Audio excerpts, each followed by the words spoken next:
De votre élection, Monsieur le Président, le 17 janvier dernier, pour vous marquer notre soutien, vous m'aviez promis de réserver votre premier déplacement officiel en dehors de la région à la France. Vous avez tenu cette promesse. C'est un symbole fort de votre confiance dans la solidité du soutien français à votre pays pour traverser l'ensemble des épreuves qui se présentent à lui et cheminer sur la voie tracée par vous-même et par votre gouvernement pour rétablir le Liban dans sa pleine souveraineté et engager la reconstruction que les Libanais attendent. La France est plus que jamais mobilisée à vos côtés, car nous croyons dans la pertinence de votre action, de l'agenda souverainiste et réformateur que vous travaillez à mettre en œuvre depuis votre arrivée au pouvoir avec le Premier ministre et l'ensemble du gouvernement. La France est aussi à vos côtés, par conscience de l'ampleur des défis à surmonter qui nécessitent l'aide exigeante des partenaires du Liban. Cette aide, nous la portons en priorité sur la restauration des institutions libanaises, car c'est la clé qui permet ensuite d'engager la communauté internationale pour la reconstruction du pays et au-delà pour son redressement économique durable. Mon envoyé personnel, Jean-Yves Le Drian, était au début de la semaine à Beyrouth dans le cadre d'une mission nouvelle sur la reconstruction du Liban et la relance de son économie.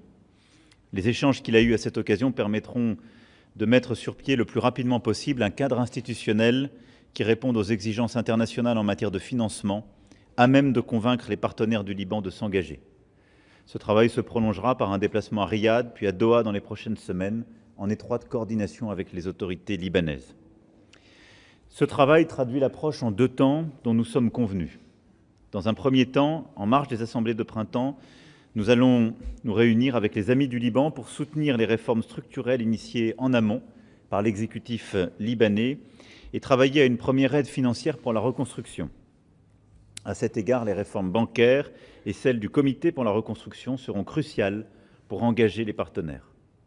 Dans un second temps, en fonction des réformes institutionnelles et économiques lancées par le gouvernement libanais, nous pourrons accueillir à Paris au moment opportun une nouvelle conférence internationale sur le redressement du Liban. Cet événement aura vocation à préparer l'approbation d'un programme de financement du Fonds monétaire international. Dans cette perspective, nous allons évoquer avec le président Aoun la poursuite du travail de coopération initié ces dernières semaines entre nos 2 gouvernements. Il porte en priorité sur la refonte de la justice libanaise, dont vous connaissez l'attachement de la France. Une délégation française de haut niveau se rendra prochainement à Beyrouth pour travailler à la mise en place rapide de coopération judiciaire et technique au profit des magistrats libanais. L'autre priorité de coopération, c'est l'énergie, car le Liban a besoin d'un secteur énergétique performant qui le rende moins vulnérable à l'instabilité régionale pour relancer durablement son économie, ses industries et attirer les investissements. Aussi, la France est-elle disposée à mobiliser son expertise, ses entreprises, l'ensemble des partenaires pour contribuer à de grands projets stratégiques dans ce secteur. Je le disais au début de mon propos, Monsieur le Président, nous croyons dans votre agenda de souveraineté.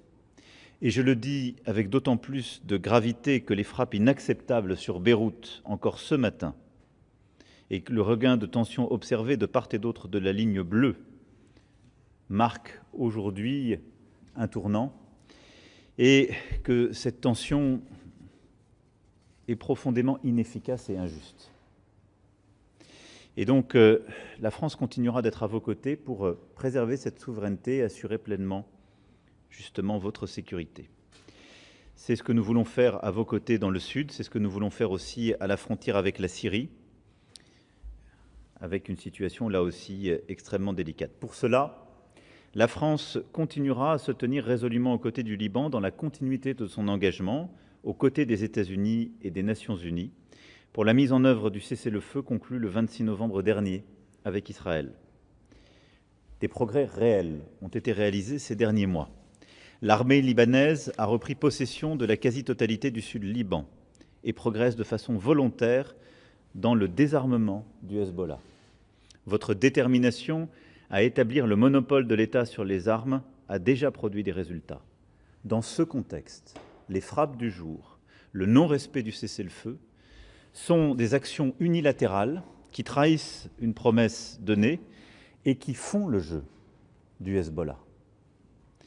La dynamique en cours doit se poursuivre et chacune des parties devra respecter ses engagements pour ne pas compromettre les progrès réalisés. L'armée israélienne doit se retirer au plus vite des 5 positions qu'elle continue d'occuper en territoire libanais, afin de permettre à l'armée libanaise de s'y déployer et aux populations civiles de rentrer chez elles.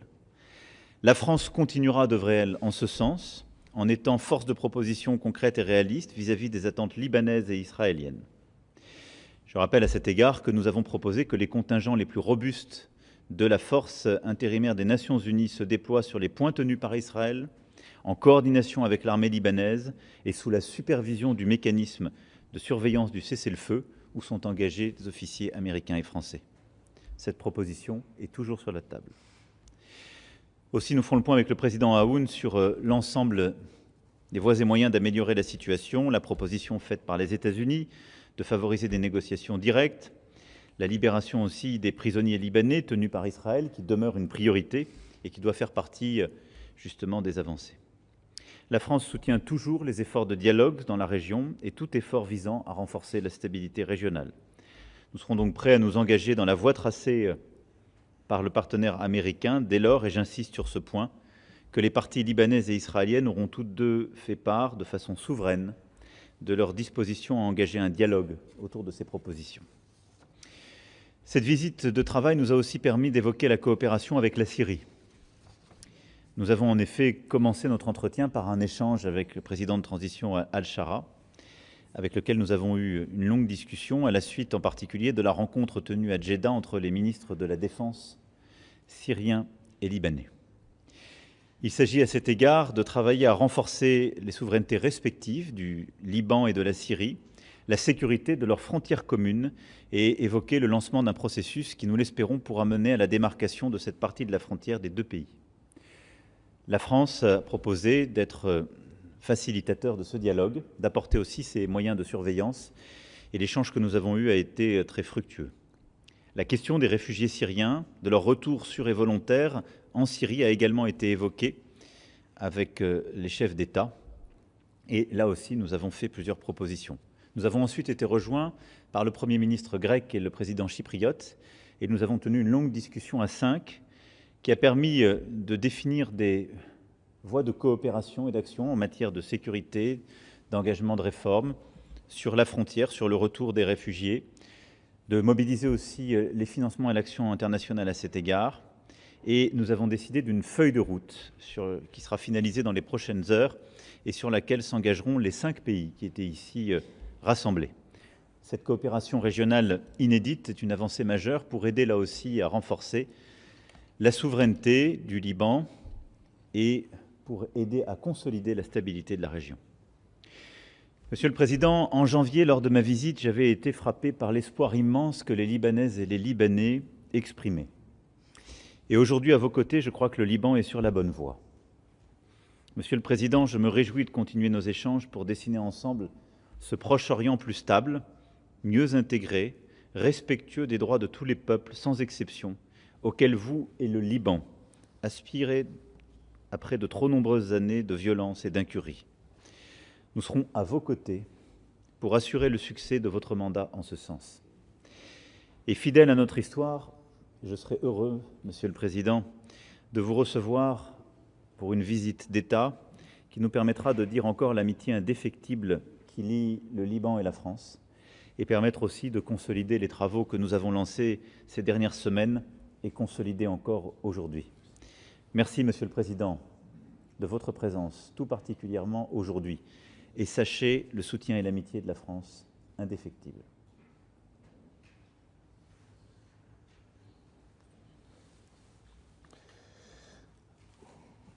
شكرا سيد الرئيس صديقي إيمانويل. للأسف الشديد تلقينا الآن أخبار جنوب وبيروت وعودة التصعيد والتوتر وعودة الاعتداءات الإسرائيلية على بلدنا وجوار عاصمتنا.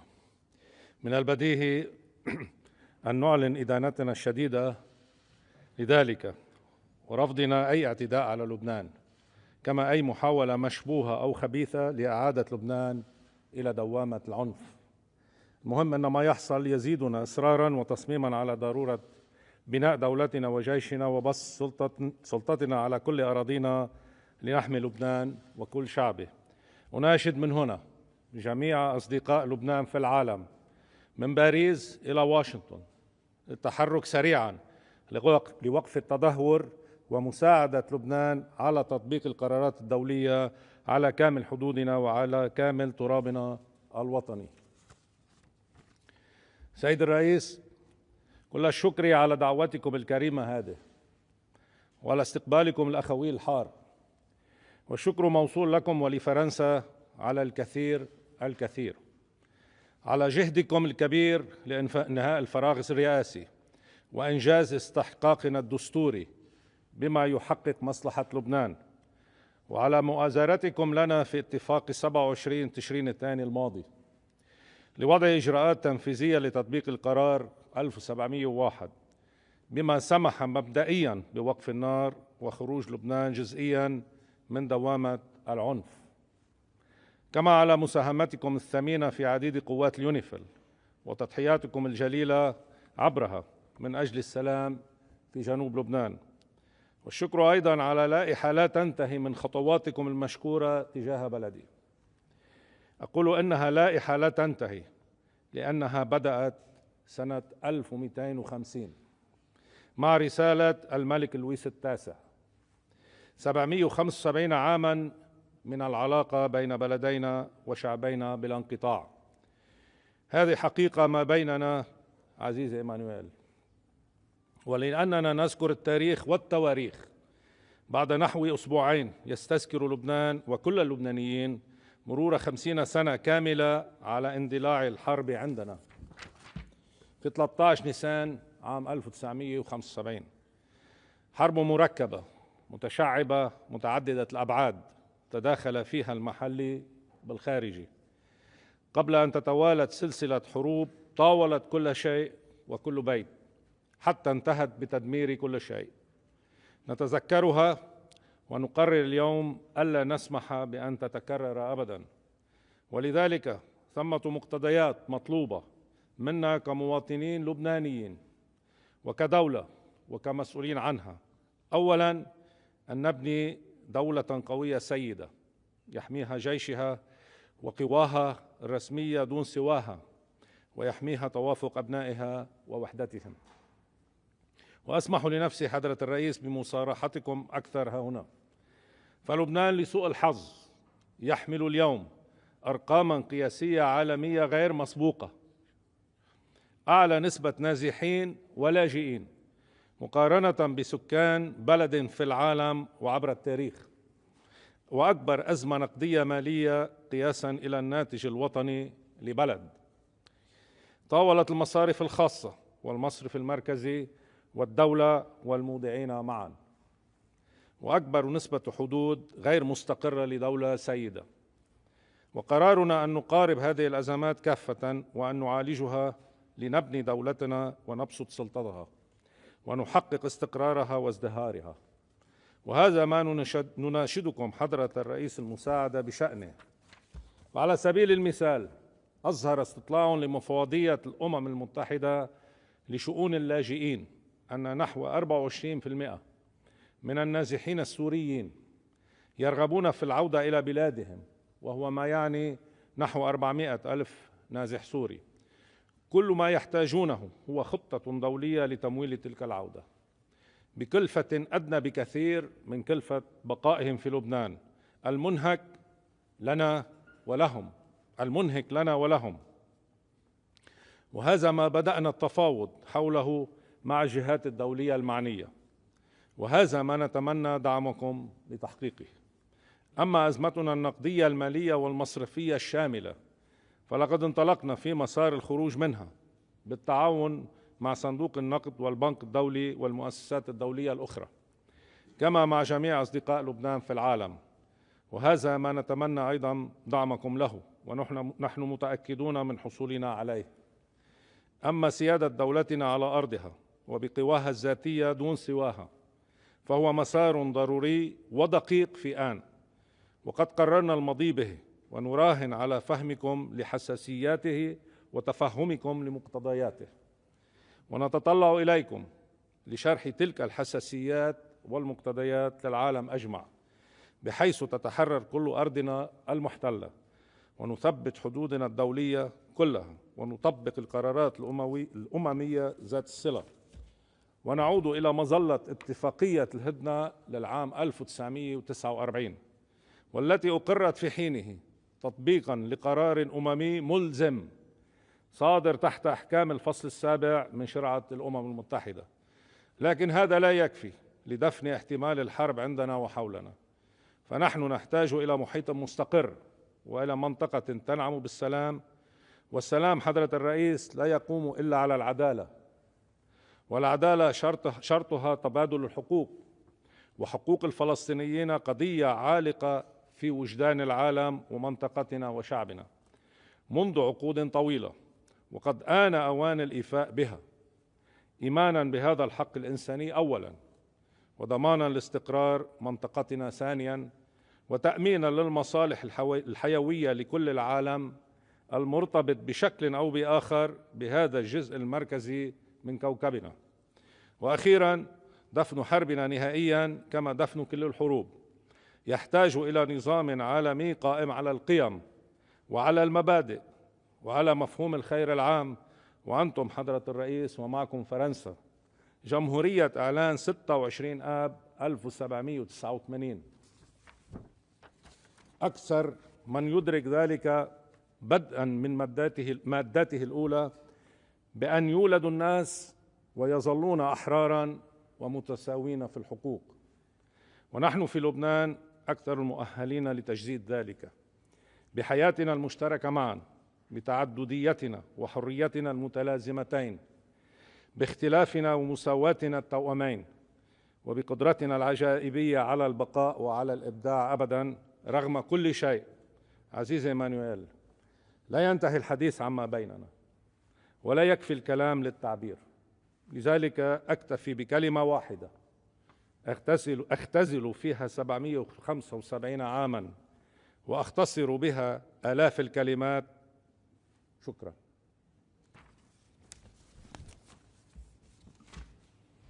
Je crois qu'il est prévu que nous répondions à quelques questions. Bonjour, Tony Mrad de la chaîne libanaise LBCI. Je veux poser la première question au président français. Monsieur le Président, Israël vient d'attaquer Beyrouth. Pourtant, le Hezbollah a déclaré ne pas avoir tiré des roquettes aujourd'hui sur Israël. Que peut faire la France pour mettre fin aux frappes israéliennes? Et avez-vous entrepris des contacts pour empêcher une escalade؟ السؤال الثاني موجه لحضرة الرئيس اللبناني جوزيف عون. هل ستجرون اتصالات مع الجانب الأمريكي وتحديدا مع المبعوثة الأمريكية إلى لبنان مورغان أورتيغاس؟ وسؤال آخر رجاء، ستجتمعون بعد قليل أيضا مع الرئيس الفرنسي إيمانويل ماكرون، هل ستحددون له موعدا دقيقا لبدء تنفيذ بعض الإصلاحات؟ شكرا. Merci.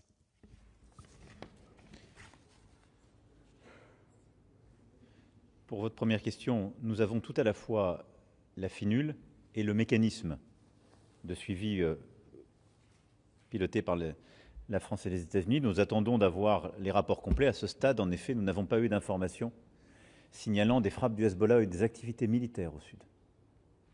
Et donc, les prochaines heures nous permettront de clarifier la totalité de ces points, mais à ce stade, je peux vous dire qu'il n'y avait pas d'activité qui justifiait des frappes. Et donc, il est absolument nécessaire que le cadre que nous avons défini, qui a été agréé par le Liban et par Israël, soit dûment respecté. Il n'a pas été respecté aujourd'hui par Israël, de manière unilatérale, et sans que nous n'ayons eu ni information ni preuve des faits générateurs ou du déclenchement. Fort de cela, nous allons continuer d'y travailler ensemble avec nos équipes. J'appellerai dans les prochaines heures le président Trump pour échanger avec lui sur ce sujet. Le ministre fera de même avec son homologue. Et j'aurai l'occasion d'avoir dans les 48 prochaines heures le Premier ministre israélien pour avoir entre autres un échange nourri sur ce sujet. Mais la situation d'aujourd'hui n'est pas acceptable, elle n'est pas conforme au cadre que nous avons défini.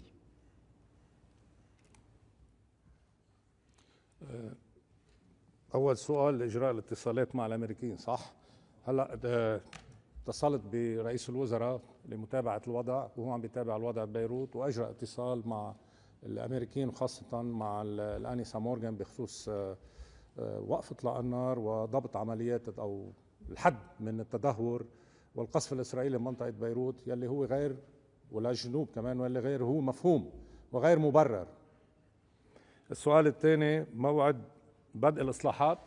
نحن بلشنا أو بدأنا بالإصلاحات أول شغلة بإجراء اجتماعات مع صندوق النقد الدولي، وامبارح الوزارة أقرت قانون رفع السرية المصرفية، وأكيد هذا القانون رح يروح على مجلس النواب لإقراره.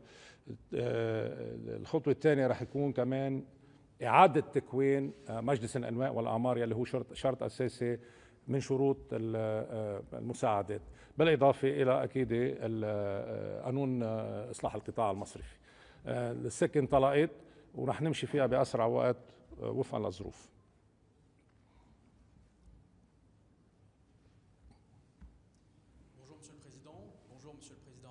Anthony Lebos pour la chaîne française BFM TV. Vous avez donc tenu un entretien trilatéral avec le nouveau dirigeant syrien.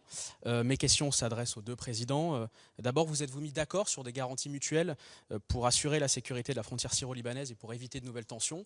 Et comment la France peut participer d'une manière ou d'une autre à ce mécanisme de surveillance que vous avez évoqué? Deuxième question sur la question du retour des réfugiés syriens dans leur pays.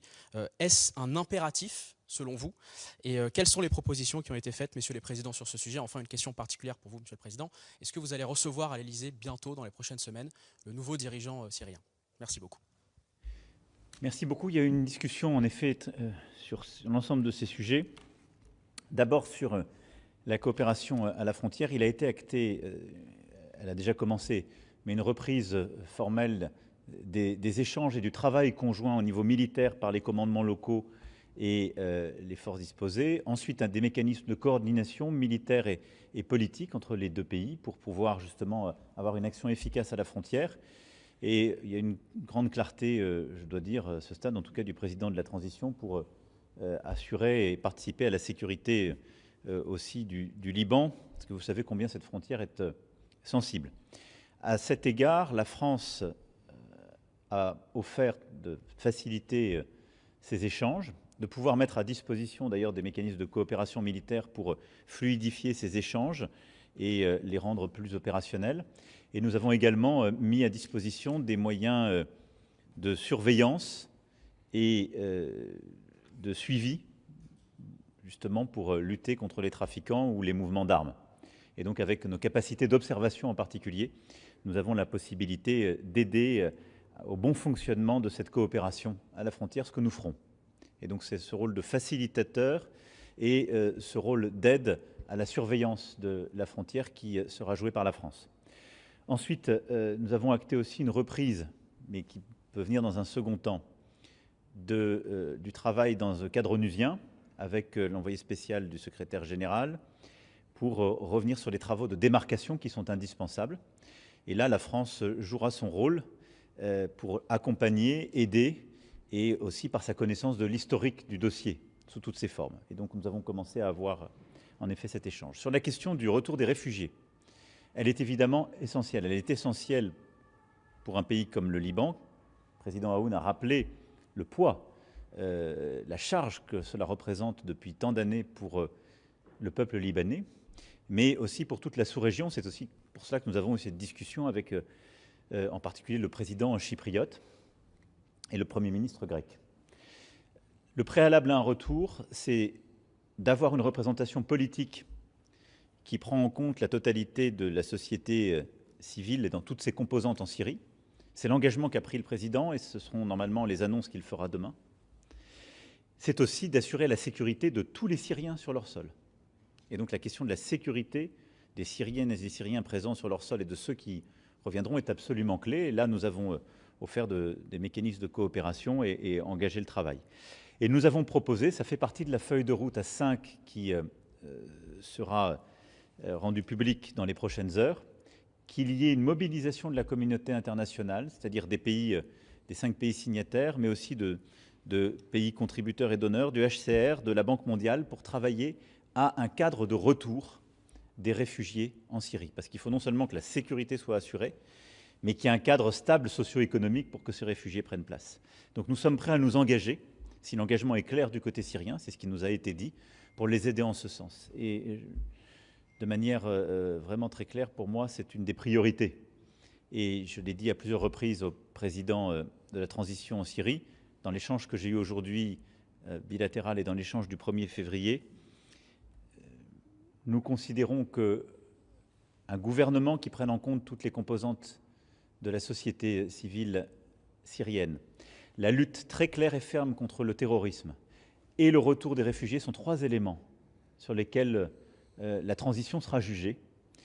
Et je le dis depuis un pays où nous avons fait confiance à cette transition en poussant pour la levée des sanctions européennes. Donc voilà ce que nous ferons. À cet égard, en fonction des évolutions des prochaines semaines, nous sommes tout à fait prêts, en effet, à poursuivre ce dialogue et à recevoir le président de la transition. Mais les prochaines semaines seront déterminantes pour pouvoir vérifier, mesurer cela. Mais je dois dire que les discussions que nous avons eues jusqu'alors sont tout à fait positives. يعني ما بقدر زيد شيء على اللي قاله رئيس ماكرون عن الحدود، بس بقدر ضيف انه حصل لقاء بين وزراء الدفاع البلدين لبنان وسوريا بالسعودية، وتوصلوا لورقة عمل لتفعيل التنسيق بين الجهتين على مستوى وزراء الدفاع وعلى مستوى رؤساء الأركان وحتى قادة الوحدات على الأرض على طرفي الحدود لتسريع التنسيق وتفعيل التنسيق تفاديا لأي إشكالات ولضمان أمن الحدود ووقف التهريب.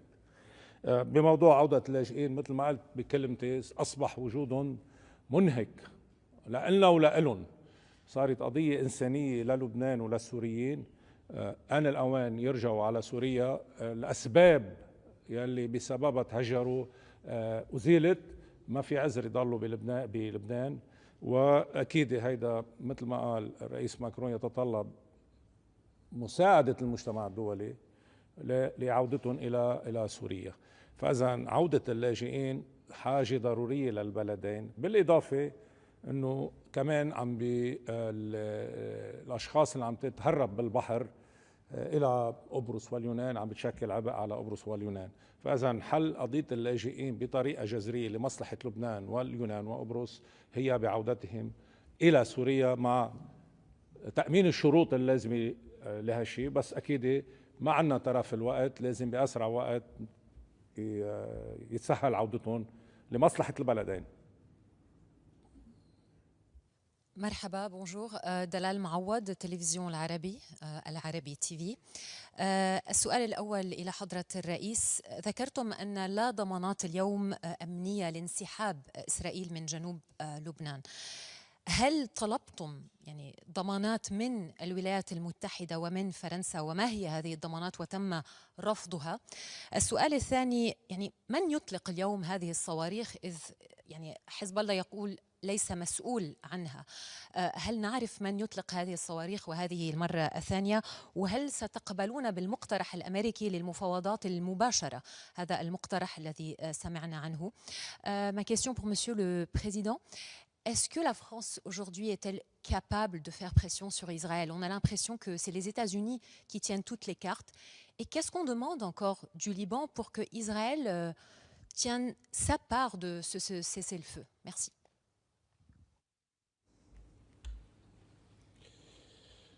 يعني إذا الولايات المتحدة وفرنسا مش قادرين يأمنوا ضمانات، مين بده يأمن الضمانات؟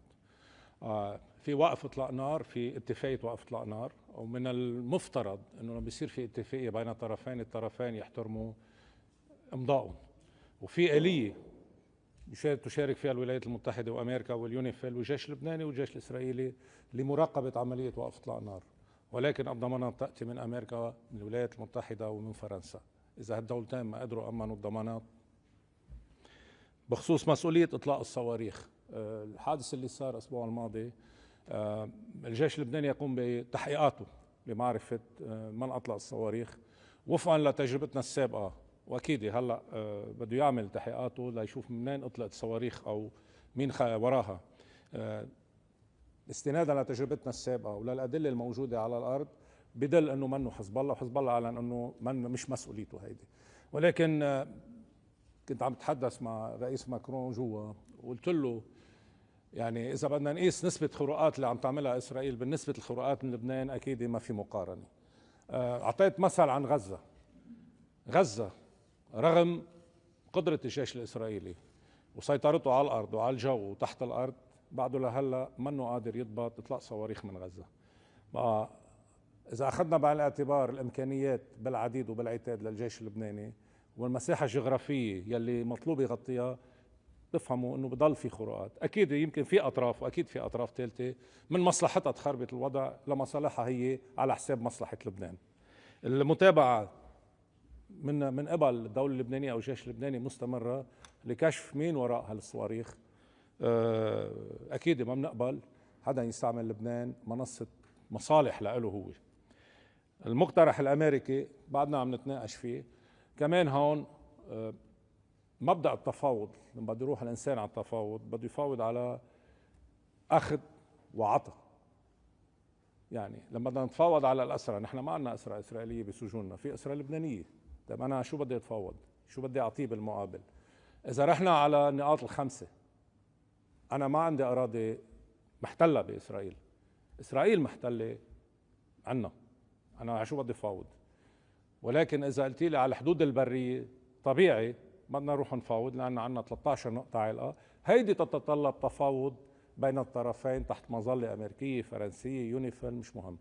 هيدي تتطلب تفاوض، ولكن قبل ما نوصل للحدود البرية خلينا ننهي هالمشكلتين قبل إطلاق الأسرى، إطلاق سراح الأسرى والانسحاب من الخمس نقاط يلي لا تشكل قيمة عسكرية ولا أمنية للطرف الإسرائيلي، بل بالعكس هي عبء إضافي. Le rôle de la France est d'une part d'être engagée dans le mécanisme de surveillance du cessez-le-feu. Et donc c'est pour ça aussi que nous aurons à nous exprimer avec les États-Unis d'Amérique, car nous sommes les garants, à travers ce mécanisme, du respect du cessez-le-feu qui a été agréé par le Liban et Israël. Et c'est un rôle de tiers de confiance.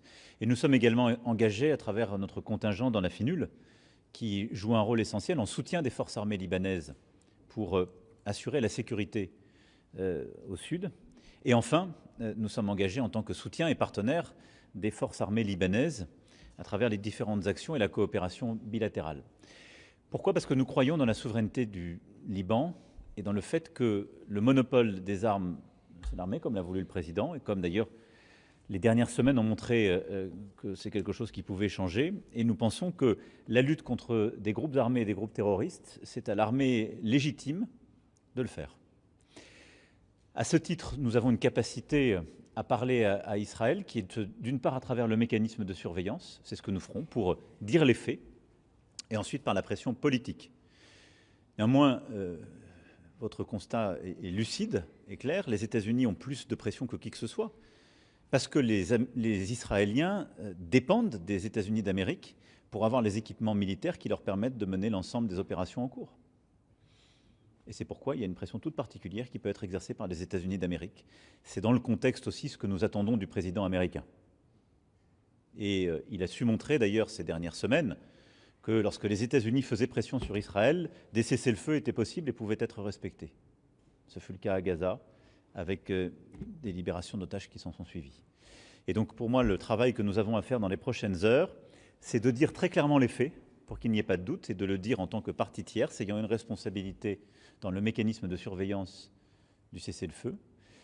C'est de s'assurer que les forces armées libanaises sont en capacité d'assurer tout leur rôle, et donc de poursuivre ce travail qui est en cours, qui n'est pas finalisé, mais qui est indispensable.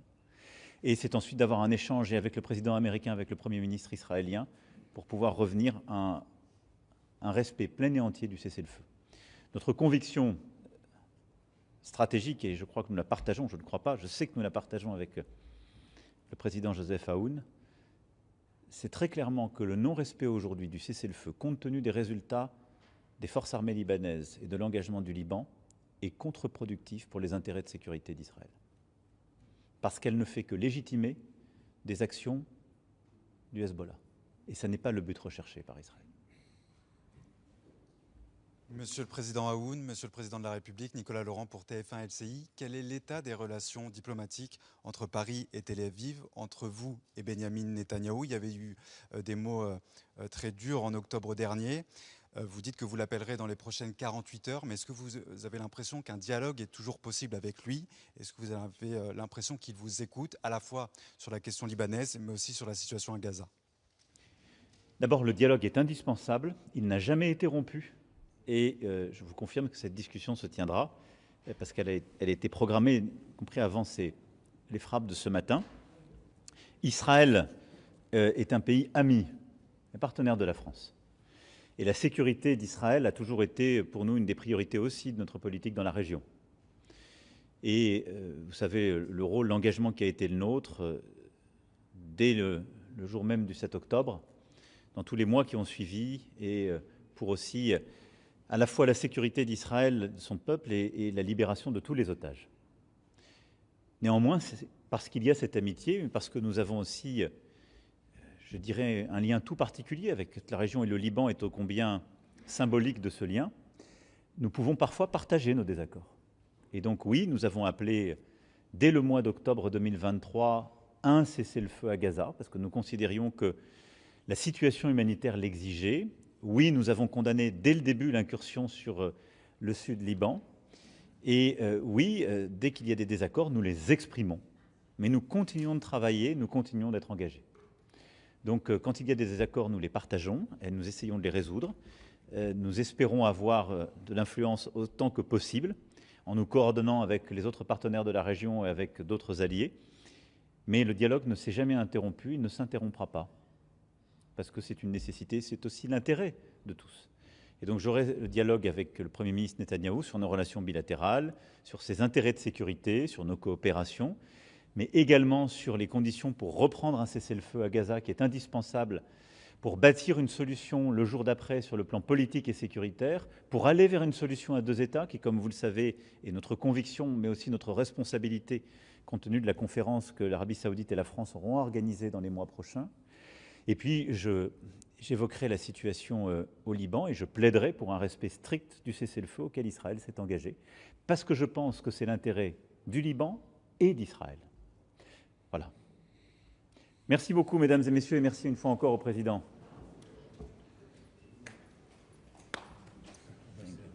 Merci beaucoup. Ça va, Randa, tout va bien?